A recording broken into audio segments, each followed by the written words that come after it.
Hello, അസ്സലാമു അലൈക്കും. എടാ, ഒരുപാട് കുട്ടികൾ മെസ്സേജ് അയച്ചിട്ട് നേരിട്ട് ചോദിച്ചൊരു കാര്യമാണ് സാർ. മൂന്നാമത്തെ യൂണിറ്റ് ഒന്നാമത്തെ യൂണിറ്റിലെ മൂന്നാമത്തെ ചാപ്റ്റർ ഉറപ്പത്തിൽ ആറാ കുറച്ച് ടഫ് ഉണ്ടായിരുന്നു. അതിൽ നിന്ന് എന്തൊക്കെയാണ് എക്സാമിന് വരിക എന്നുള്ളതൊക്കെ. അപ്പോൾ ആ ഒരു ചാപ്റ്ററിൽ നിന്ന് എക്സാമിന് വരാൻ കൂടുതൽ സാധ്യതയുള്ളൊരു ക്വസ്റ്റ്യനാണ് നമ്മളൊരു മുഖദ്ദിമ തയ്യാറാക്കാൻ വേണ്ടി പറഞ്ഞു. ഏതെങ്കിലും ഒരു ചർച്ചയിൽ നിങ്ങളൊരു ആങ്കർ ആയിരുന്നുവെങ്കിൽ നിങ്ങൾ എന്ത് ചെയ്യും? ചർച്ച. അപ്പോൾ നമുക്ക് ചർച്ചയ്ക്ക് എന്താണ് അറബിയിൽ പറയാം? ചർച്ചയ്ക്ക് അറബിയിൽ മുനാഖശ എന്നാണ് പറയുക. മുനാഖശ. അപ്പോൾ ഈ ക്വസ്റ്റ്യനിൽ വരുന്ന പ്രധാനപ്പെട്ട വേർഡുകളൊക്കെ നമ്മൾ നന്നായിട്ട് മനസ്സിലാക്കണം. മുനാഖശ ചർച്ച, ഡിസ്കഷൻ സംഘടിപ്പിക്കുക.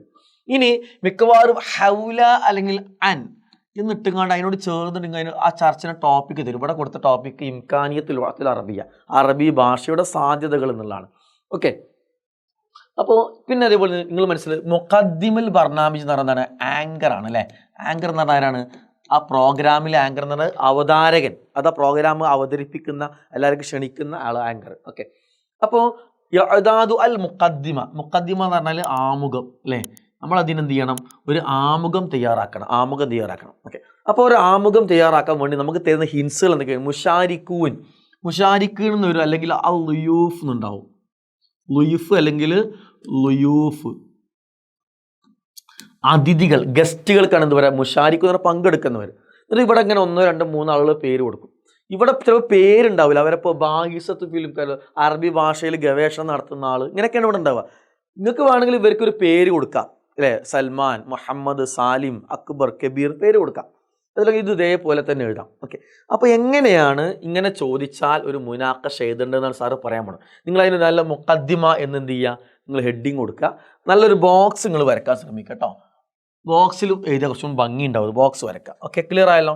എന്നിട്ട് നിങ്ങൾക്ക് ഏത് പ്രോഗ്രാം ആണെങ്കിലും എന്ത് ചെയ്യണം? അൽ അസ്തിഖാൽ ഇസ എന്നാണ് ഇവിടെ കൊടുത്തിട്ടുള്ളത്. അപ്പോൾ പ്രിയപ്പെട്ട കൂട്ടുകാരെ അല്ലേ, അതൊന്ന് കൊടുക്കാം. അല്ലെങ്കിൽ അയ്യുഹൽ ഹഫ്ല എന്ന് കൊടുക്കാം. അയ്യുഹൽ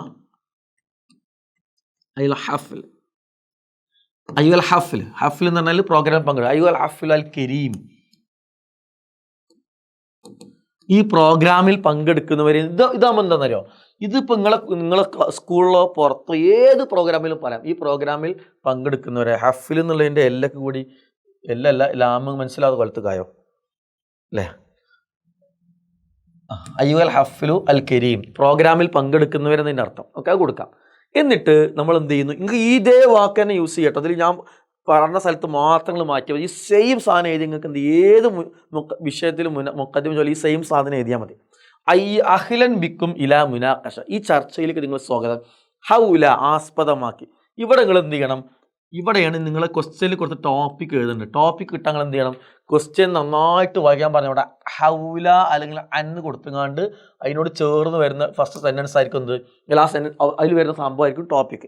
ഈ ടോപ്പിക് എടുത്തിട്ട് നമ്മൾ എന്ത് ചെയ്യണം? ഈ ടോപ്പിക് എടുത്തിട്ട് ഇത് നിങ്ങളെ ക്വസ്റ്റ്യൻ പേപ്പറിൽ ഏതാണോ ഉള്ളത് അത് എടുത്തിട്ട് ഇവിടെ ഫില്ല് ചെയ്യണം. ഓക്കെ. ഇത് നമ്മൾ പറയണം നെസ്തമ്യു, നമ്മൾ കേൾക്കുന്നു. ദായിമൻ, എല്ലായ്പ്പോഴും. ഇലാ അഖ്ബാർ വൽ മുഹലാത്ത്, നമ്മൾ ചർച്ചകളും വാർത്തകളും കേൾക്കുന്നു. അൻ അല്ലേ? അൻ ഇറങ്ങാൻ എന്ത് ചെയ്യുന്നു? ഈ ടോപ്പിക് സെയിം ടോപ്പിക് എടുത്ത് എഴുതാം. അൻ ഇറങ്ങാൻ ഇവിടെ ഇംകാനിയത്തുൽ അറബി ഭാഷയെ കുറിച്ചിട്ട് ഒരുപാട് ഏത് വിഷയമായാലും ഇതേ സെയിം വേണം എഴുതിയാൽ മതി. എന്നിട്ടോ നെറ അന്നഹു, നമുക്ക് കാണാൻ പറ്റും. ഹഖീഖത്തുൽ മുഹീമത്ത്, ഇതൊരു പ്രധാനപ്പെട്ട ഒരു യാഥാർത്ഥ്യമാണ് ഈ വിഷയം. ഈ ചർച്ചകളുടെ ടോപ്പിക് റെലവൻ്റ് ആണെന്ന് പറയാണ്. പ്രധാനപ്പെട്ട ഒരു അതായിരിക്കും. ഫി അസൽ മുഅസർ, നമ്മൾ ജീവിക്കുന്ന കാലത്ത് എന്താണെങ്കിൽ അല്ലെങ്കിൽ മുഹമ്മദ് അല്യവും എന്ന് കൊടുക്കാം. ഈ കാലത്ത്, ഇന്ന്. അപ്പോൾ എന്തായാലും ഇതിൻ്റെ അർത്ഥം എന്താണ്? നെറ അന്നഹു ഹഖീഖത്തുൽ മുഹീമത്ത്, ഇത് പ്രധാനപ്പെട്ട ഒരു യാഥാർത്ഥ്യമാണ്. ഫിൽ ആലമുൽ മുഅസർ, ഈ കാലഘട്ടത്തിലെ. ഈ സെയിം സാധനങ്ങൾക്ക് എല്ലാം ഇതിൽ എഴുതട്ടോ. വേറെ ഇതന്നെ എഴുതിയാൽ മതി. ഏത് മുഖദ്ദിമ ശരി സെയിം സാധനം എഴുതിയാൽ മതി. ഇനി മഅന, നമ്മുടെ കൂടെയുണ്ട്. ഫി ആദിൽ മുനാഖശ, ഈ ചർച്ചയിൽ. ലുയൂഫുൽ കിറാം എന്ന് പറഞ്ഞാലാണ് അതിഥികളായിക്കൊണ്ട്. എന്നിട്ട് എന്ത് ചെയ്യണം? ഇവിടെ തന്ന അതിഥികളില്ലേ, ഈ ഒന്നാമത്തെ ആളെ പേര് എഴുതാം, കോമഡ്. രണ്ടാമത്തെ ആളെ പേര് എഴുതാം, കോമഡ്. മൂന്നാമത്തെ ആളെ ഇങ്ങനെ നിങ്ങൾ എന്ത് ചെയ്യണം? ഒന്നാമത്തെ ആളെ എഴുതുന്നു, കോമഡുന്നു. രണ്ടാമത്തെ ആളെ എഴുതുന്നു, കോമഡുന്നു. മൂന്നാമത്തെ ആളെ എഴുതുന്നു, കോമഡുന്നു. ഈ 3 ആളെ പേര് എഴുതാം. ഓക്കെ. ഈ നമ്മളെ കൂടെ ഗസ്റ്റുകളുണ്ട് എന്ന് പറയുന്നത്. അഹ്ലൻ മർഹബൻ ബിൽ യൂഫ്, പ്രിയമുള്ള അതിഥികളെ നിങ്ങൾക്ക് എന്ത് ചെയ്യും? സ്വാഗതം. ഇല ഉർഫത്തിൽ ആറ് വേണ്ട. ഇല എന്ത് ചെയ്യണം? ഇല ആദിഹി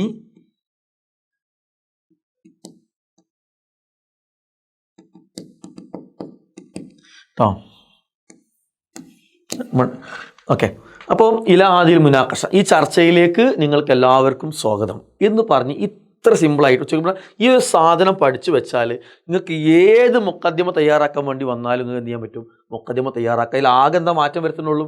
ടോപ്പിക്ക് മാറ്റം വരുത്തുക, ഗസ്റ്റുകളെ പേര് മാറ്റം വരുത്തുക. അത് എവിടെ നിന്നും കിട്ടും? ഇതാ ടോപ്പിക്ക് ക്വസ്റ്റ്യനിലുണ്ട്, ഗസ്റ്റുകളെ പേരും ക്വസ്റ്റ്യനിലുണ്ടാവും. ക്ലിയർ ആയല്ലോ? ഇതേപോലെ മനസ്സിലാവാത്തവർ ഇതൊന്നും കൂടി കണ്ട് ക്ലിയർ ആക്കിയിട്ട് ഇങ്ങനത്തെ ക്വസ്റ്റ്യൻ വന്നാൽ വളരെ ഈസി ആയിട്ട് നമ്മൾ ഇത്തവണത്തെ ഓണം എക്സാമിന് അടിപൊളിയായിട്ട് എഴുതണം. ഓക്കെ, റെഡി ആണല്ലോ?